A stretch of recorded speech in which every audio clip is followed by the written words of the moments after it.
The thing is, I often spend a lot of time trying to explain a topic a little more simply. Let me give you an example.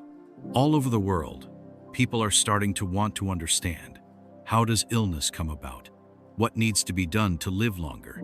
How to survive in difficult situations? So, I watched a video where a young man says, "I have 3 friends. The first had a rare, incurable form of cancer. The second lost his business. And the third was supposed to go to prison. And all 3 of them managed to solve their problems and overcome them." I became curious. What unites them? And it turned out to be a very interesting fact. They internally accepted the situation, and everything began to change. The businessman said to himself, "To hell with the money. I have friends, family. I'll earn money again." And everything was restored. The one who had cancer stopped worrying about the future. He said, "Whatever happens, happens. Why worry?" And he stopped being sad and started to rejoice. The third friend also experienced a change in his soul. He stopped being angry, stopped judging others, and didn't go to prison. So, they managed to accept the situation. Yesterday, I watched a video where someone said, "If you exercise, follow a diet, and take care of your health, you can add 3 to 5 years to your life. But if you simply accept your aging, you can add 7 to 8 years to your life." So, simple acceptance of aging turns out to be twice as effective as any medicine. This raises the question: what is acceptance of what is happening? What does it mean to accept? Well, I say I accept it, but something still gnaws at my soul. So how do you truly accept a situation? It turns out that acceptance of a situation is acceptance of divine will. After all, the Almighty governs everything. Then the question arises: what is acceptance of divine will?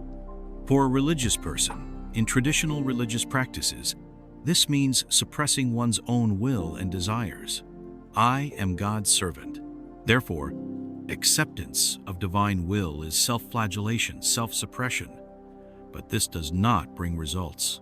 I have seen that negative thoughts about oneself, self-criticism, and despair are the most destructive and dangerous processes. So, the question is, how do you accept divine will? How do you reconcile it with our own will? It turns out, if I consider myself inherently sinful, then the Almighty is absolutely pure, sinless, and I am sinful by nature. His will is the will of the Creator, and my will, my desires are flawed, sinful thoughts and feelings. So I must crush my feelings to accept divine will. I must abandon my desires to accept the will of the Almighty. It turns out that for a religious person, accepting the will of the Almighty means giving up their desires, essentially suppressing themselves. Without suppressing love, this paradox cannot be resolved. It is resolved only if I understand that I am a child of God. If we are all divine by our nature, if the soul came from God and is pure, then accepting divine will means accepting my desire only when it comes from my higher self.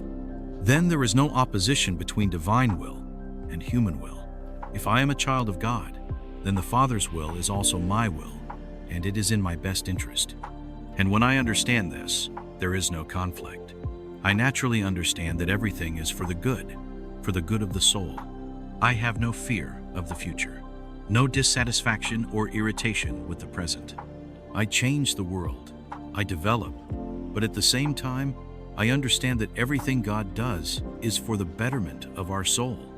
So, to derive this formula that helps overcome many illnesses and add 7 to 10 years to your life, I had to decode the word acceptance. I had to understand what divine will and human will mean. And when I understood all this, I realized that to accept a situation, you need to be able to sacrifice, to be sincere, kind-hearted, compassionate, and never turn away from people. And now I have articulated this formula. To arrive at it, it took me about a year. And while reading, you might not even notice some nuances. But these nuances took me from several months to several years to grasp.